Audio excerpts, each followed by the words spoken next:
proverb, I am because we are, is the foundation of the ACBN YouTube channel. Tap in for all of our remarkable content and ecosystem mobilization through the phenomenal practitioners and thought leaders we engage on this channel. In the words of Adrienne Marie Brown, things are not getting worse, they are getting uncovered. We must hold each other tight to pull back the veil. Get ready for another amazing ACBN powered interview. Greetings and welcome back to another episode of When Elders Speak. Today we have yet another amazing, powerful elder joining us. Her name is Dr. Angela DeGruy. She is the author of Post-Traumatic Slave Syndrome and an avid healer within the diaspora. If you haven't heard of this queen, you need to get to know her and her legacy. Dr. Angela DeGruy, please tell the people a little bit about who you are and what inspired you along your path. Well, who I am, I'm the daughter of Nellie and Oscar. My mother and father grew up in Louisiana.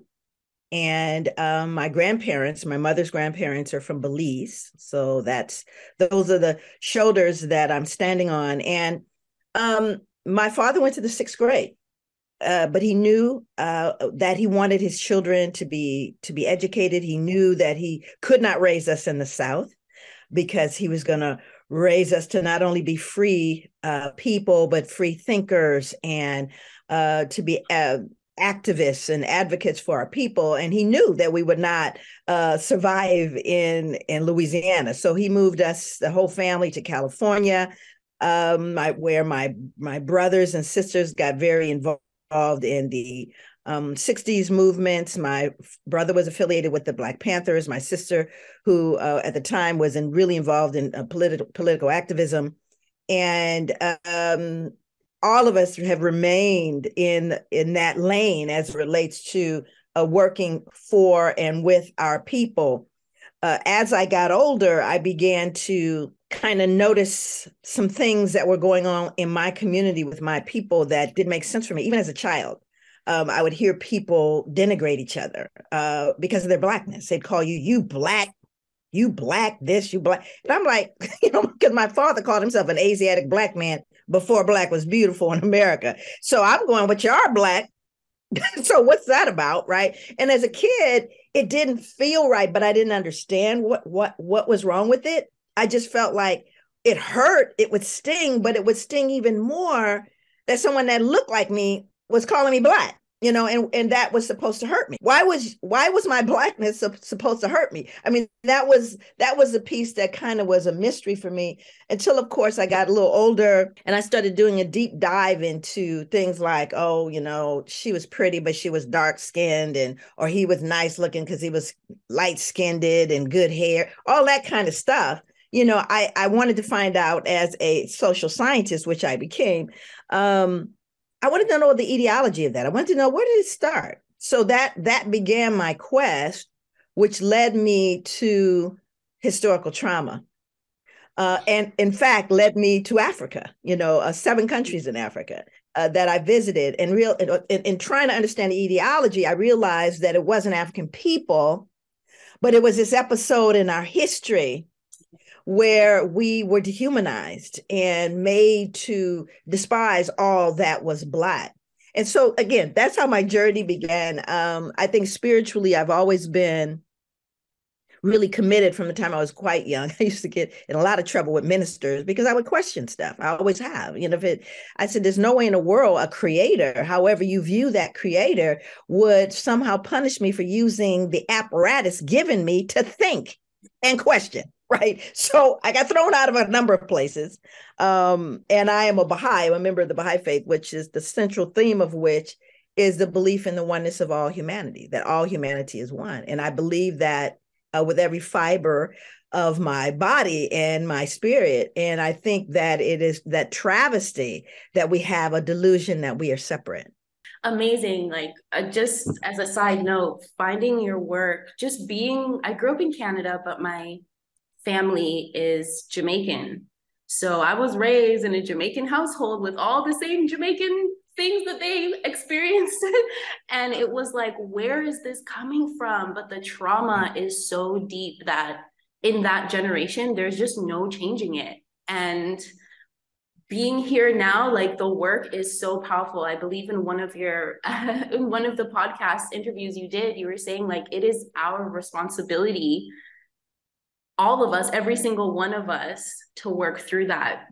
But nonetheless, because we know that is such a deep topic, can you share what you feel the key characteristics of eldership are? Oh, wow. I think if you were to, and part of me is also a clinician. So I'm a therapist, mental health person. And I think that part of what all human beings are trying to find is their true selves. We're in search of the true self. And if you think about your childhood, I remember being and doing some clinical work and asking the children in the room, and even some of the adults in adult settings, who lights up for you when you walk in the room? Who is that person or those people that make you feel like it's your birthday every time they see you? Oh my God, look at you. There she is. Who is that person? And more, there were so many people where there was no one. There was no one who lit up in their presence. And that was my grandparents. Yeah. My grandparents, my elders were those people that made me feel special. That my grandmother used to tap her head when I was so small, I was looking up at her hand. She'd go, "You're smart, Joy. You came from smart people." She would tap her head all the time. And I remember the feeling that gave me. And it didn't matter, nobody else. But when grandmother did that, I knew that grandmother thought I was smart. I knew that grandmother and my grandfather, they believed their grandchildren were good people, were worthy people, were smart, were special, were capable, were leaders, even when we were little. And of course, that made for some problems for us as children because we kind of went into school, but leaving that, right? Especially with white teachers who expect us to keep our head down and spend most of their time denigrating us. But I think an eldership means being that, what my daughter would describe as a juicy face that sees you from the start, that encourages you with that smile. That's the first piece, that when we come into your space, that you are lifted. Yeah. That you know what I'm saying? There's no words to really adequately get it, but when you've had that experience, you don't ever want to lose it. And I'll tell you something that comes close to it. And it's interesting because I never thought of it this way, and I'm not sure, I'm on my way to Canada. Are you? Wow. I am on my way to Canada in a week, I think, a couple of weeks. Wow. Anyway. And one of the things that that happens in African-American culture, ever since I was a child, you'd walk down the street, you see someone Black and you go, yeah. Right. You're in the store, and you get that nod from across the street. Someone is, and there's something about that. And again, when I did my work, I found the etiology of that. But part of that is saying to that absolute stranger that looks like you in a world that alienates and disenfranchises so many people, I see you. Yeah. Sister, I don't know if nobody else saw you today, but I see you. And it's the same juicy face, you see. Yeah. It's incorporated in the culture. And I don't care who you are, you just feel better. Yeah. So I don't know who that person was, but you're like, okay, all right, this is gonna be a good day. There's something about that acknowledgement. And I also believe that as part of eldership is being deliberate and intentional. I have a role in my culture. I have a role in rites of passage. I have a role, and I need to lean into it fully, because one of the things that happened, and I promise you it'll be the last example I gave. I was living in Portland at the time. Mm-hmm. And my car was in the shop. So I took a bus from, I dropped off the car to another place, my office, wherever I was going. Mm-hmm. And while I was on, there's these young Black males, and they're grabbing their crotches and cursing. And, first of all, I'm standing. Okay, there's a problem here. I'm standing. Right. And I'm clearly an elder. And they become so rambunctious and vulgar that the other adults have moved towards the front of the bus. Yeah. And I turn to them and I say, do you see me standing here? All I said, do you see me? And they, oh, my bad. Oh, man, she clowned you. Oh, man, no. Hey, look, here, take a seat. I had to remind them. Yeah. Do you understand? Whoever had not, I'm not going to succumb to let me move. I'm going to bring you back to your intrinsic nobility. Right. I'm going to remind you of who you are so you can remember who I am. Right. Does that make sense? And so that's a part of eldership as well. Is now they could have cussed me out and said, "Oh, lady," I didn't know what they were going to say, but I had to lean in to what is mine, what I am due, and what they have forgotten.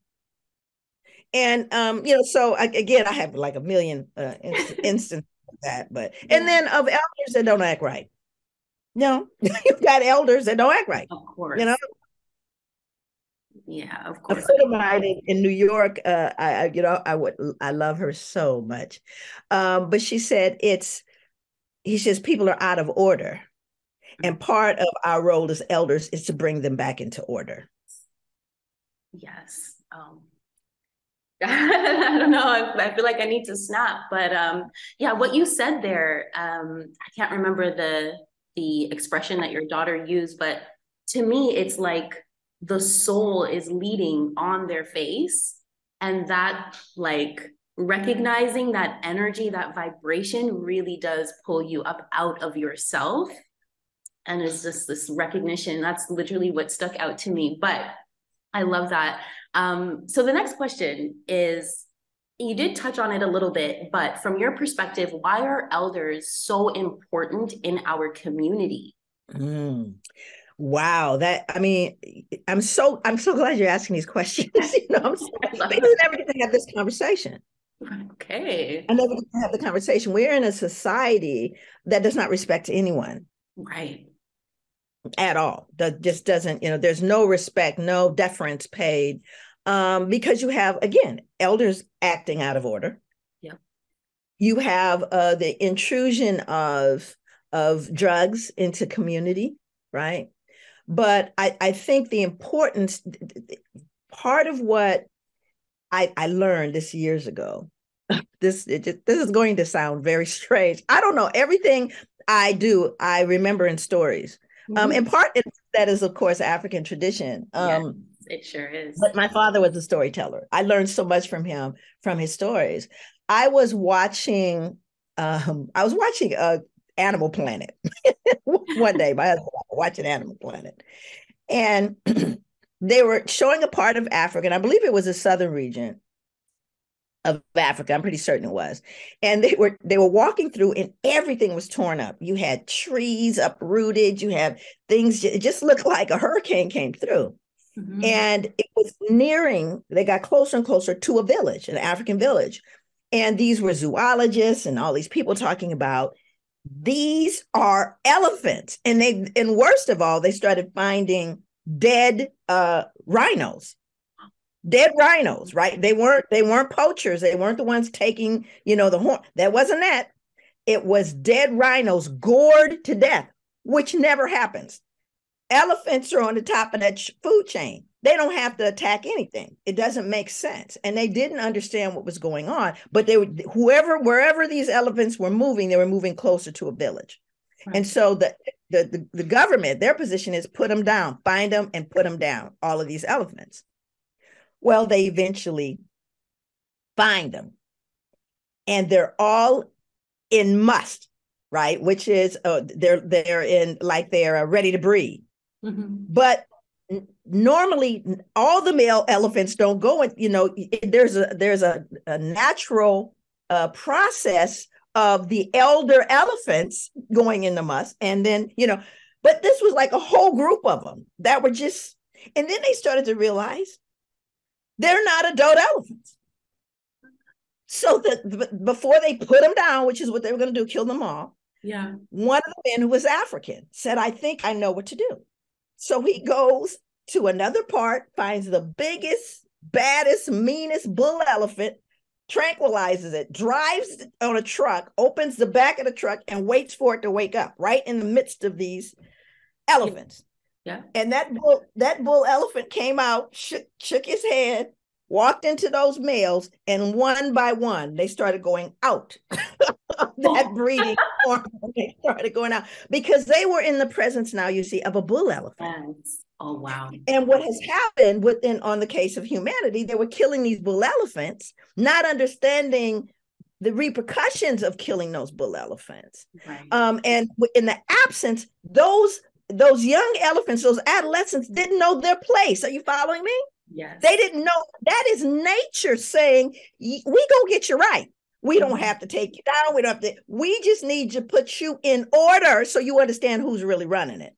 Right. And so I think on a biological level, the presence of the elder brings a sense of order and appropriate order in the space. Yeah. And so that becomes, for me, as an adult female elder, I have a lot of different roles that I play in helping those around me really, one, get solidified developmental stage of life, but also the balance. Yeah. Right? Creating balance. Yeah. Wow. Yeah. Loved that story. As a matter of fact, we learn through stories. So share all the stories that come through today. So you say like just their presence is just so powerful, but what can we, the community members, do to honor an elder? How would you like to be honored? Wow. When I think about it right now, I've started a class. I travel extensively and I'm writing, and then I have a life. Somewhere in the middle of it, I try to have a life. And because I'm traveling so much, I wanted to do something for my community, maybe even if it's once a month. Mm-hmm. So I started classes in my home, and we start off with devotions. Mm-hmm. We break bread, and I talk to them about faith. And I say to them, and I invite it from ages 15 to 30. I said, you're going to sit down on the floor in my house. This is not going to be a Zoom. You're not going to have a lecture. Okay, none of that. We're going to share. And one of the things I asked them to share upon entering is, where are you? Faith embodies three practical realities: to confess with your tongue, to believe in your heart, and to give evidence in your actions. And that's the first question I asked them: where are you? And it's interesting, I said, wow, I don't know that I say it or I confess it, but I believe it in my heart and I try to live it. One person, which was very surprising, I think, said, I do confess it, I do live it, but I don't know if I believe it. There was just, and what it is no judgment here. It's about where you are, where you want to be, and how we can collectively help you to get there. And for me, the way that I am honored by just the effort, making an effort, listening, being still and listening and hearing us and hearing me, And again, it's not one of authoritarian kind of a space or, I have the final word or, because if there's something you can enlighten me with, that's the only way we can. When I run into adults that go, well, that's just the way I am, I'm going, well, that's a sad thing. Because I would like to think that every time you meet joy, that I'm better, that I'm different, that I've learned. I'm 65 years old. I'm still learning. And until I close my eyes, I'm going to try to grow me. And I think honor is listening, hearing, sharing, And so for me, that's what honors me. When I get this opportunity, I feel so grateful to be in this space, because I know you are going to help other people, that some piece of what comes out of this may lift someone's heart that hears it later. And I'm honored. That honors me. Wow. Wow. Yeah. Geez, so many things come to my mind, but yeah, honor is really just about listening and holding space for another person. And we don't know we don't know that today. Today, we think it's about spending like the most money or buying, like we have no idea what honor is. And it is most definitely connected to faith, like your higher power. So it's so important. I love that you do that.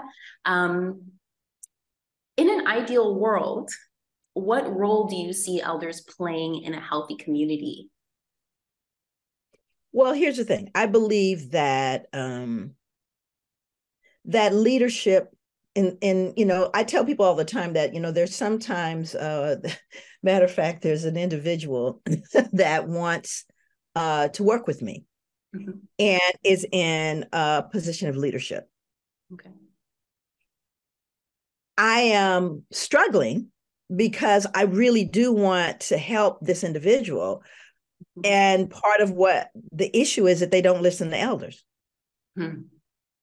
Okay. Now, it's not that they're not bright and they're not capable, but they aren't listening to elders. Mm-hmm. Any of them, and I've just decided that that's something that I'm going to have to bring up, is that the elders have history. The elders have wisdoms that come with living in this body for as long as they have. Yeah. They've seen some things, and they probably made more mistakes than you have had in your lifetime. Mm-hmm. Listen to them. Yeah. Give them the honor of your conversation, deliberately, intentionally. Bring them together. What can you help me understand as I move into and matriculate into leadership? Right. That is something that I think is kind of a problem, because there's this sense that, I don't need to hear from you. Exactly. I got this. I can't tell you how many times I've been in audiences with, I got this. And then about a year later, they're going, oh my God, I really didn't have it. I said, yeah. So imparting that wisdom and also knowing as leaders, which is this is a position you've earned of leadership, whether you like it or not, learning when to step back from it. Yeah.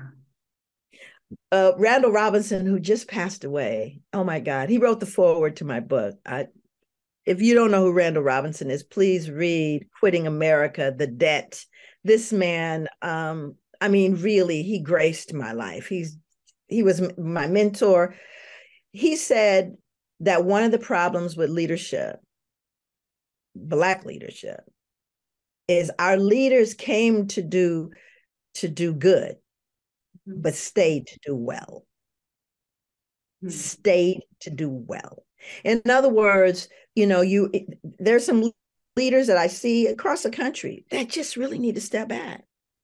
They can't give up the mic. And I think there's some stuff about that, but I think part of being an elder, part of eldership is leadership, and part of leadership is knowing when to step back from it. Yeah. Instead of, I'm gonna get mine. Because what's happening is, they're realizing that, the sun's going down, I'm gonna get mine. And it harms the community, mm-hmm. And so I think that that's a real important part of eldership is leadership. And that leadership should be, again, modeled so that, like I tell people all the time, I said, listen, Dr. Joy doesn't have to have the mic. You need me to wash the dishes? You need me to sweep? You need me to fold up the chairs? Listen, wherever you need me, don't put me there, because I if I need to just be here shoring you up, I'm good with that. Right. I don't have to have the mic. Right, but you're included. I think you opened up, I don't know if you opened up saying this or if I got this from what I was listening to earlier, but like oneness, right? So the ego is definitely dominating and is going to teach these people some lessons, because that's ultimately what the ego does. It reverts you right back to this like higher state of consciousness, a higher knowing, and knowing that this is togetherness, this is us and not me. And that's exactly why we need elders, because there's a lot of inflated egos everywhere. I mean, that's basically what the Western world produces is.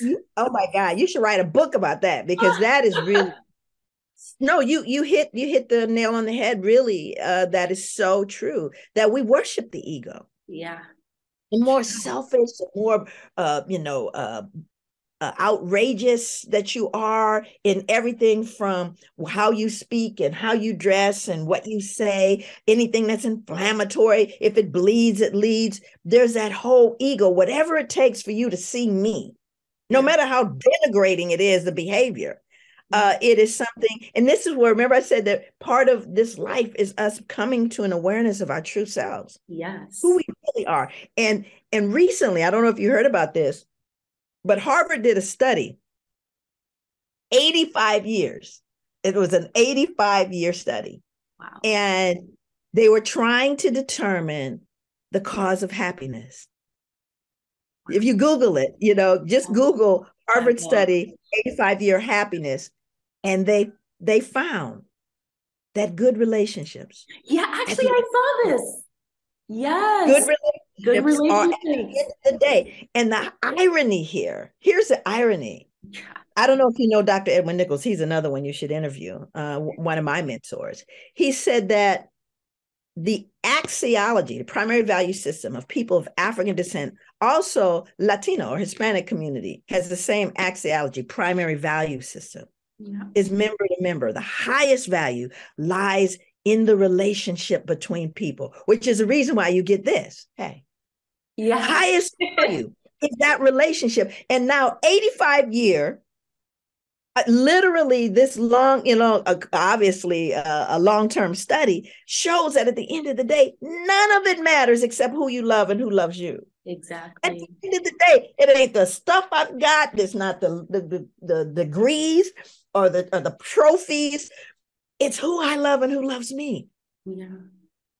And if you don't do the work of building those relationships, you see, you don't have it. You never have the real happiness. That's why you look at people and go, wait a minute, wasn't he like a dang near trillionaire and he killed himself? And, this person, you go, God, they had so much stuff. They had so much fame. They had so much, but they didn't have that essential piece, which is critical. It's simple. That's what I'm saying. Joy never gets confused about who I am and what I am and whose I am and how I move through the world. Like anyone else, I don't care how many degrees or books or how many people clap for you. Right. At the end of the day, what we all want is to be loved. Yeah.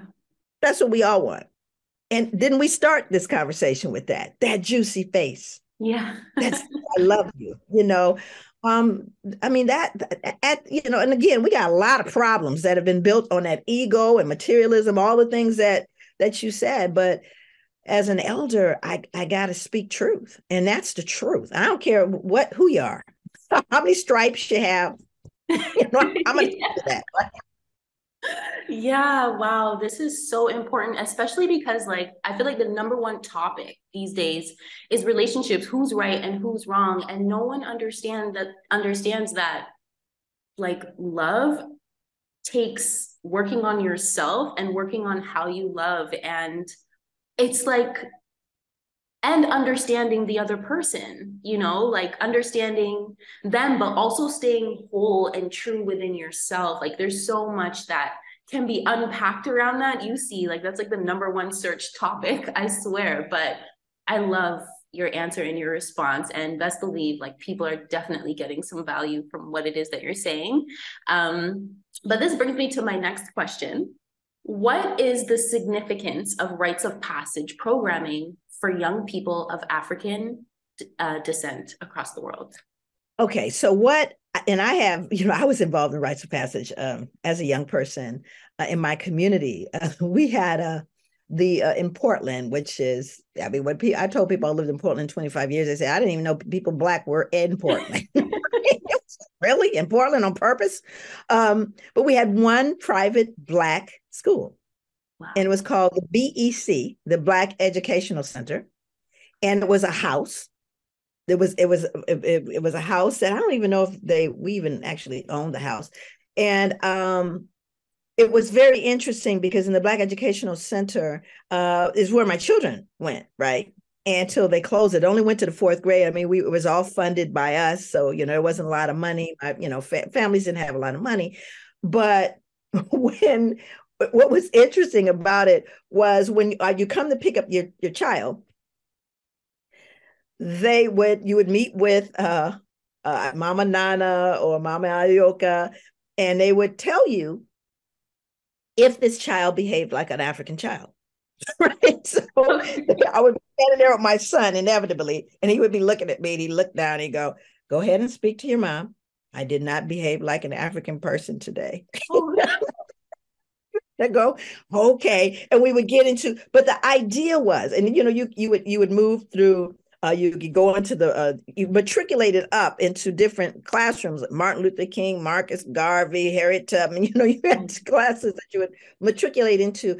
But the awareness that being an African person in your fullness is to embrace your full nobility.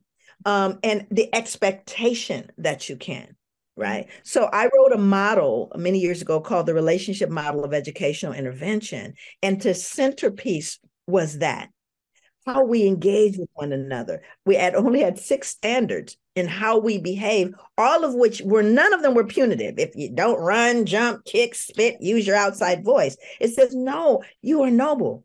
And therefore we expect you to be noble. We greet each other with a smile and a handshake. And we did that every single day, smile and a handshake as they would enter the room.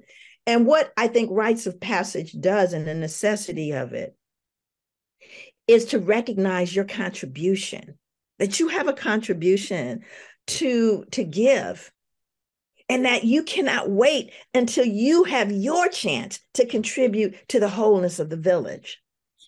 And I mean that in a very real way, not philosophically. Really, what is your contribution? What are you bringing to our people?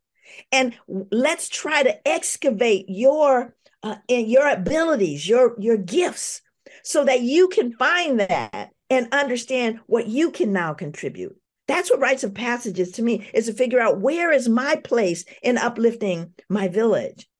And in this with something a really dear friend of mine, oh my God, Jerome, who lives in Rochester, New York.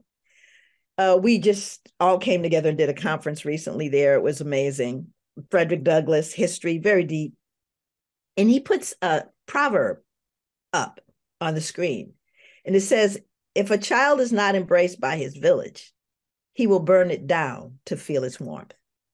Yes. And I realized that is what happens in the absence of rites of passage. Yeah. You see, because I'm seeking it. I'm trying to find my place. I'm trying to find that warmth, circling all the way back again. And it is our responsibility to be deliberate and intentional and helping them matriculate through their responsibility in contributing to the village. Yeah. Wow. Like, super powerful. I love that. Most people, when they think rites of passage, they think about the independence and the coming of, but not as your responsibility to the community and this excitement that comes with this rites of passage. And it brings me back to 2 things. One, it brings me back to the elephants, the story of the elephants earlier.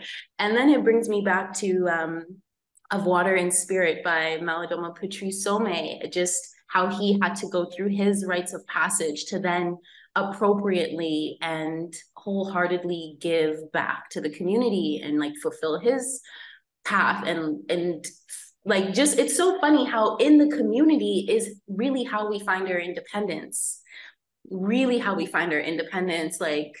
it's just so much that came up, even just for myself. I feel like in life, I had to teach myself a lot, but this is why, when Victor was when elders speak, I'm like, me, because I love listening to the stories of elders. This has always been who I've been. And I actually learn, when situations come up, I'm like, wait, I remember what Dr. Joy said.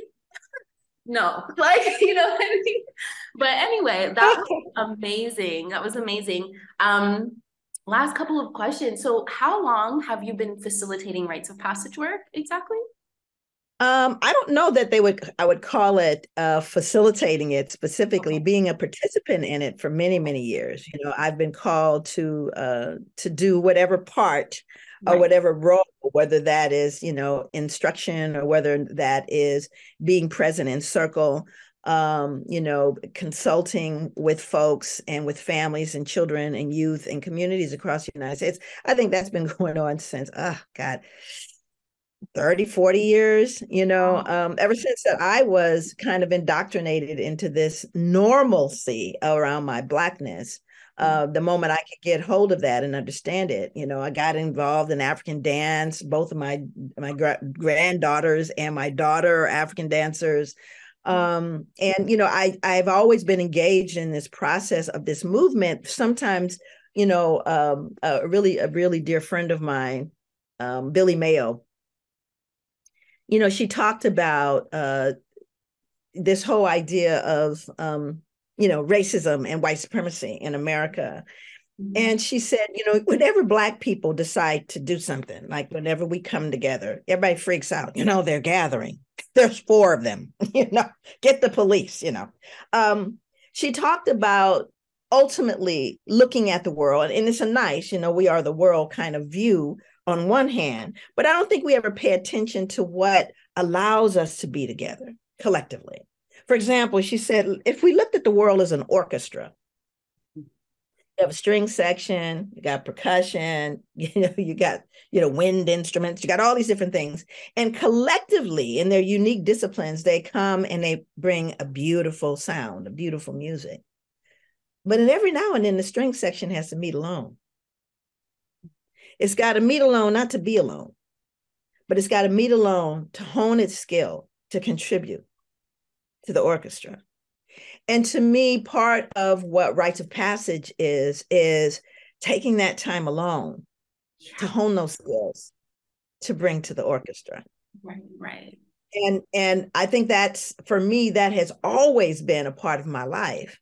I didn't always know it at the time, but sometimes, you know, you just have to lean into it and let the spirit carry you. And what has happened for me is through my life, lessons where I have even fallen, and we are all going to fall, even to help people understand falling and Right. getting back up, right? How critical that is. That's a really important thing, because sometimes you have young people that don't understand how to deal with failure, and not understanding that failure is an opportunity, Yeah. right? It's, you have an opportunity to learn. And like you said, I used to sneak in, you know, I would sneak in where I was always interested in what the big people were doing. Yeah. They would look at me and go, what are you doing here? Yeah.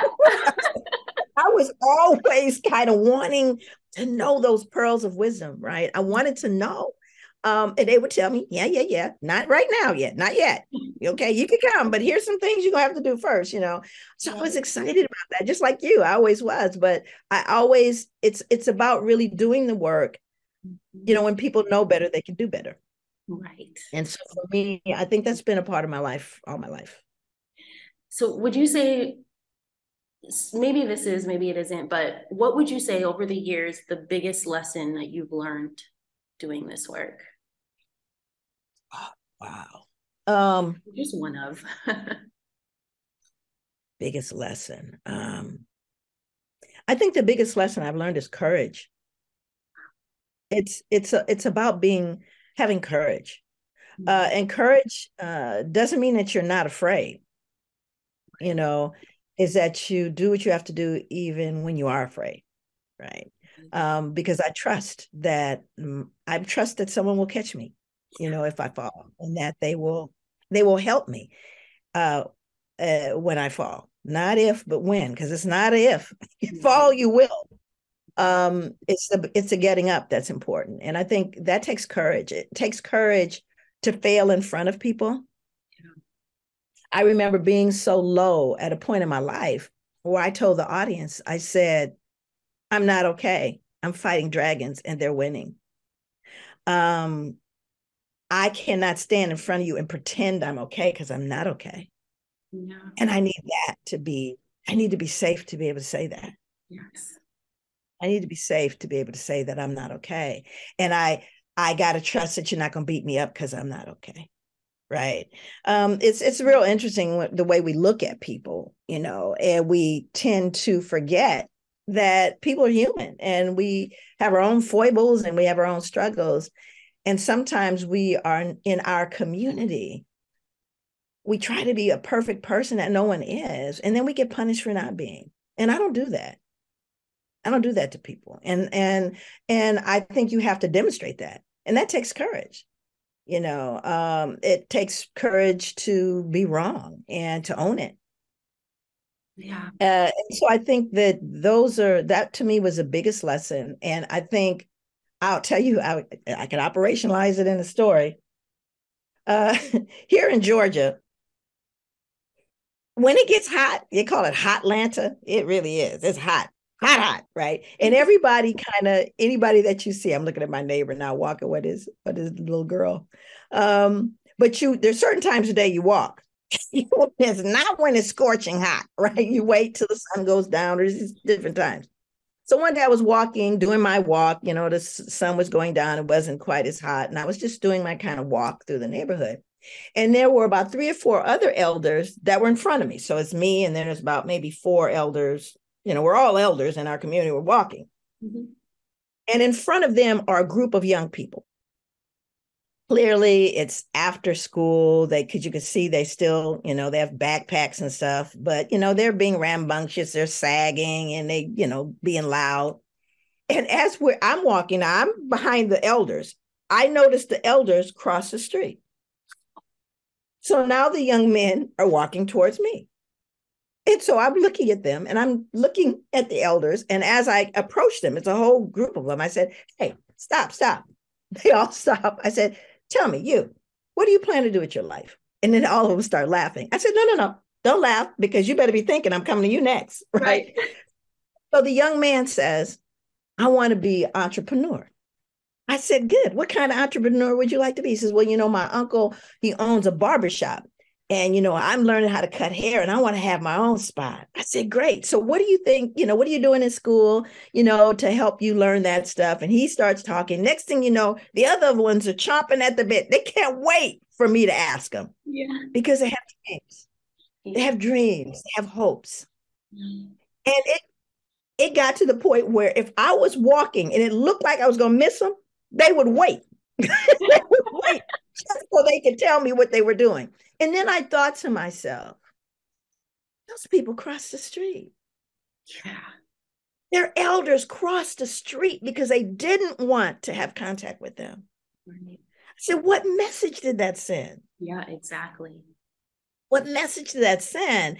And again, whatever's going on inside of your body around that, you've just harmed them. Yes. Right. These were kids and they were like any kids. They were excited. They wanted to talk. Let me tell you something else. I said, even if you want to look at it fast forwarded, I tell you what, they know Miss Joy. And if somebody would have tried to do something to Miss Joy, to go, oh no, you're not doing something to Miss Joy because I have a what with her? I have a relationship with Miss Joy. Right. But you crossed the street. Right? You crossed it when you're scared of them. You know what I'm saying? And I'm not being idealistic. I'm being pragmatic. These are not a bunch of kids with, these are kids come from school. Right. School. And so I'm thinking, what's going on with us that we've become that alienated? And it's not that every group of Black kids, sometimes you do need to cross the street. But, I'm just saying that I think we just have to pay attention and we've got to give it a chance, and we do that by having courage, standing in what you know to be right, and, trusting, believing, having faith. Wow. Yeah, I love that story. I love it because, like I said, it's those little conversations with elders or just people older than me as a child that actually keep me going today. Like they saw something in me. When I told them my dream, they were like, yes. And so like it changes so much, because one of those children could be the same one leader who doesn't want to listen to any elder. And it's because of that kind of That's right. subconscious block that was just created. I hear you, like, There for me. Nobody was there for me. No one believed in me. Why should I listen to you? No, I totally get it, you know. Yeah. And sometimes it takes, and everyone knows the studies have shown, it takes one caring adult that can turn someone's entire life, no matter how hard it is. One caring person can do that, you know. And you may be looking at the person that's going to, you know, fix some of the major problems of the world. And you rob the world, you know, you rob the world of that goodness, of that potential, and you're accountable for that. You're accountable. I always think to myself, you know, what did I not listen? What did that mean? And let me try to make my ledger one that is full of the right things. I can't correct what I didn't correct, but I can try to do better moving forward. You know, but there are missed opportunities, hearts that were hurt, people that were, you know, just moved in the wrong direction because you didn't say that thing you could have. Right. Wow. Wow. Well, bringing this amazing interview to a close, my last question, do you have a call to action for African youth across the world? Absolutely. And especially right now. And that call to action is to begin to address what I consider to be the assault on truth. I think we have to bring the truth forward, and on every level, on all levels, and particularly Black youth, to embrace yourself, to honor those shoulders that you stand on, and to honor those that paid for you to be here. And while we're in a world that is still struggling with anti-Blackness, trying to bury our truth, who we are, what we have experienced all over this blue marble, my charge is to bring truth to the forefront and to stand in that truth. Wow. Wow. Wow. Thank you so much, Dr. Joy. This was amazing. This was so amazing. Everyone, comment your thoughts, feelings down below, because this was absolutely phenomenal. Thank you so much. I literally cannot say that anymore. If you have any closing final thoughts, where anyone can reach you, any of your work, just let everybody know. Oh, well, what I am doing right now, of course, Joy DeGruy Publications is my professional business, but I have just started, and it was really on the heels of the Ghana Reparations and Healing Conference that occurred this past August, that I developed the BeTheHealing.org, which is a private nonprofit organization that is committed to uplifting and healing people of African descent. And that website should be up in the next couple days, actually, BeTheHealing.org. And of course, my work is joydegruy.com. You can actually find my professional stuff. But I am very excited about that. I really want to be on the ground in the community. And I'm excited about being able to get back to being on the ground and helping families and children and youth. And, you know, like I said, if we know better, we can do better. So peace and blessings to everyone. I know that there are folks that are in Ramadan right now. There are people that are, and I just try to acknowledge and respect, you know, those folks that are leaning in and trying to find that peace that we all need and hope for, and build up those relationships, heal those wounds. If you have problems in those relationships, do your work to try to heal that within our families and within our communities. Yes, yes. Thank you so, so much. And I'm going to close this with an infinite gratitude. Thank you.